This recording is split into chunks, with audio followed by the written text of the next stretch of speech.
All right.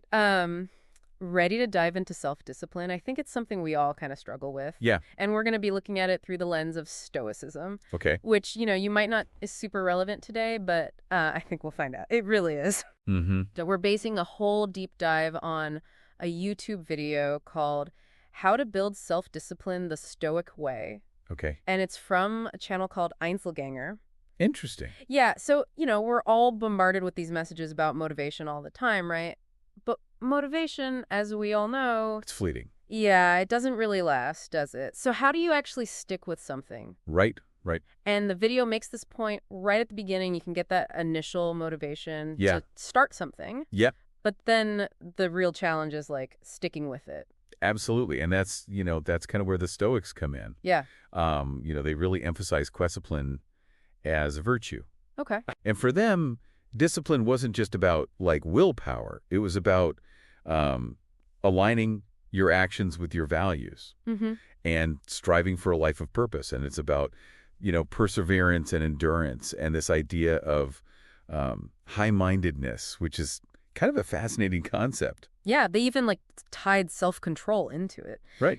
Which actually the video defines as the ability to make yourself do things you should do even when you do not want to. Mm-hmm. I mean, do you ever think about like your own definition of self-discipline and how that plays into the goals that you set? Yeah, I think that's an important question for all of us. Yeah. The video kind of breaks down the Stoic approach to self-discipline into three Okay. interconnected elements: All right. self-control, work, and aim. Okay. And I like to think of these as like three pillars that support this strong sense of discipline. I like that. That's a good visual. Yeah. Okay, so let's start breaking down these pillars. Okay. And we'll start with self-control. All right. The video uses this analogy from Epictetus about a banquet, Oh, yeah. which I thought was really interesting. Yeah, it's a very powerful analogy. Yeah. So Epictetus compares life to a banquet where dishes are constantly being passed around. Okay. And he says that we should take a reasonable portion of what's right in front of us, but not reach for dishes that haven't arrived yet or try to hold on to the ones that have already passed. Interesting. Yeah, and he takes it even a step further and says that the real skill is in declining a dish altogether. Wow. That's where the Stoics sought, like true mastery. Mm-hmm. It's about recognizing that we have the power to choose, even when faced with, temptation. Yeah, and I think that choice part Mm-hmm. is really key to the Stoics because they believe that, like, we can't always control what happens to us, but we can control our reactions to things. Absolutely. Yeah, it's about cultivating that inner strength to resist what doesn't serve us. Right. Yeah. And I mean, think about it. Our modern world is almost like a constant banquet of distractions, right? It really is. Like everywhere you turn, there's something Yeah. vying for your attention. Absolutely. So how can we like apply that Stoic idea of self-control in the face of all that? Well, I mean, I think it's a challenge we all face, and I think the Stoics would say that it starts with recognizing those distractions for what they are. Yeah. They're just dishes at a banquet. They're not, essential to our well-being. Right. And each time we consciously choose to focus on what matters, we're essentially strengthening our self-control muscle. Yeah, so it's less about like deprivation and more about like you're taking control of what's on the menu, right? Yeah, Instead of just grabbing whatever comes by. exactly. Okay, and then that leads us to the next pillar, which is work. Yeah, right, into work. And the Stoics had a really unique perspective on work, didn't they? They The did? video talks about how they like saw it as this fundamental part of human nature. It wasn't just about like earning a living. It was about contributing and fulfilling your purpose. Absolutely. And they believed in action, not procrastination. Like Seneca, for example, he was constantly emphasizing the need to make the most of our limited time and to act decisively. There's this quote in the video from Marcus Aurelius. Oh, yeah. Where he's literally talking about getting out of bed and doing the work that he was born to do. He's like, what do I have to complain of if I'm going to do what I was born for, the things I was brought into the world to do? It's so motivating. He really is, yeah. And it's interesting because he even compares humans to like ants and bees and spiders, Yeah. all diligently working towards their purpose. That brings up a good question, though. Like, what kind of work makes you feel like the most engaged and fulfilled, right? Could that be like a sign of what the Stoics would call your trade or or your purpose? Hmm. Yeah, that's a good question to think about for sure. Yeah, But it's not just about busying ourselves with any kind of work either, is it? right. The video actually makes that point too by quoting Marcus Aurelius. Oh, okay. And it's where he critiques those who are um, busy and yet do nothing.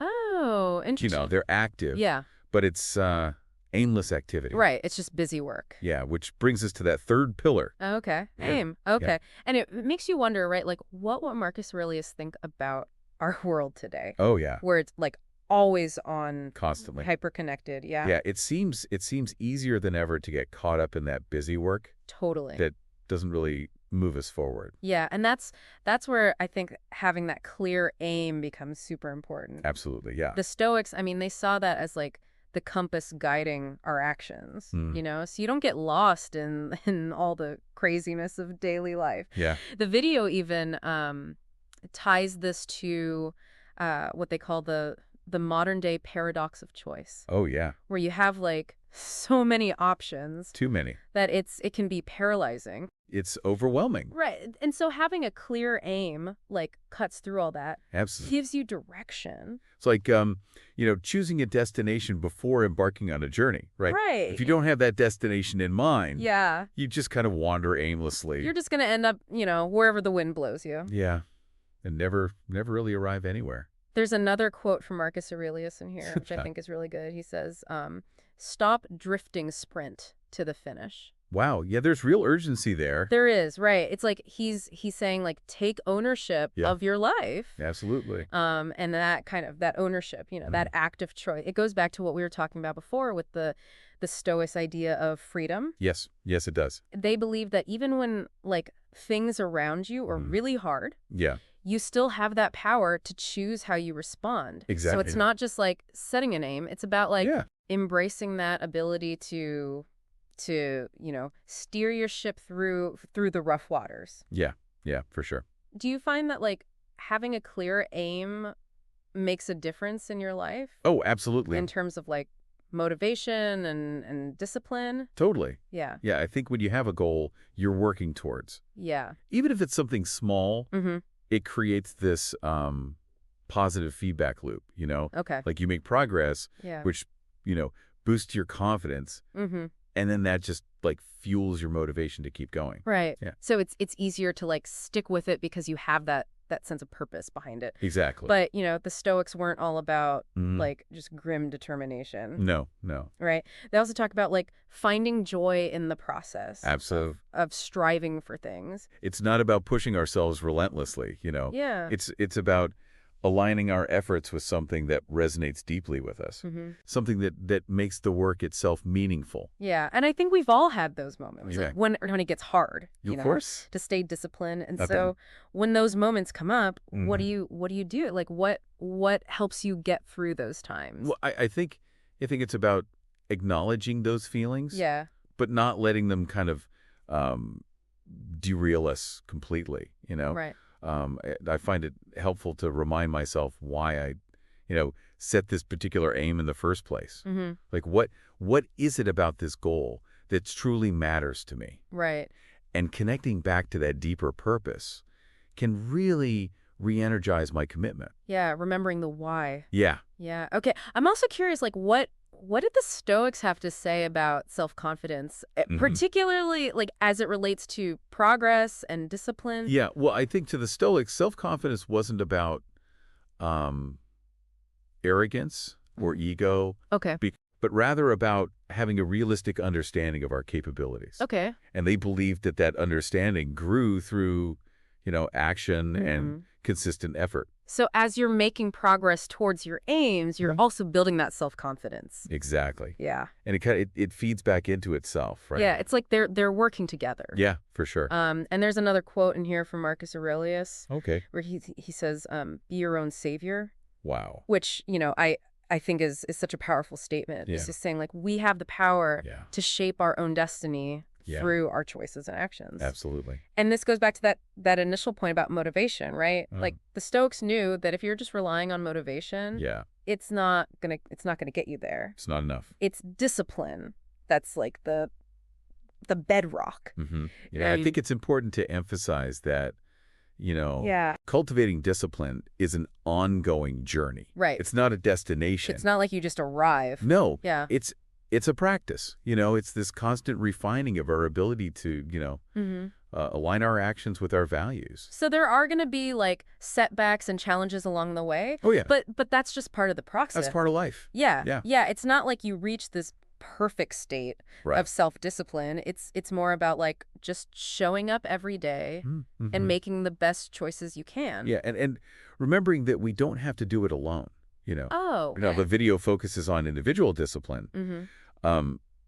The Stoics also placed great value on the community and shared learning. That's interesting. I hadn't really thought about that. Yeah. But it makes sense, right? Like Yeah. having a supportive group of people could make a big difference. Absolutely. Especially when you're facing those tough times. Yeah, surrounding yourself with people who, share your values Yeah. could provide encouragement, accountability, and just a sense of shared purpose. I mean, even back then, they Yeah. had their schools and gatherings for Absolutely. discussion and support. Yeah, and today we have so many ways to connect with, like-minded people. It's true. Like online forums, local groups, Yeah. even just having conversations with friends who are interested in, personal growth. Yeah. There's real power in sharing this journey with others. And I think that just speaks to how relevant Stoicism still is. Like Yeah. these ideas have been around for centuries Yeah. because they're dealing with these really fundamental human challenges and aspirations, Exactly. But the cool thing is like Yeah. you don't have to become like a Stoic scholar Right. to benefit from these ideas, right? No, not at all. Like even incorporating like small Stoic practices into your life can make a huge difference. Yeah. In your discipline and your resilience and just your overall well-being. It's all about finding what works for you and adapting these principles to your own, unique circumstances and goals. Yeah. The Stoics offer a framework, but it's up to each of us to kind of Yeah. build upon it in a way that feels authentic and meaningful. So as we wrap up this deep dive on self-discipline, Yeah. what really resonated with you the most from all of this? Well, I think for me it's the emphasis on aligning actions with values. It's so easy to get caught up in the day-to-day Yeah. and lose sight of what truly matters. Right. And the Stoics really remind us to, step back, clarify our values, make sure our actions are in harmony with those values. Yeah. That, to me, is the foundation of true self-discipline. I like that a lot. Yeah. For me, I think it's that reminder that we always have a choice. Yes. Even when things feel Yes.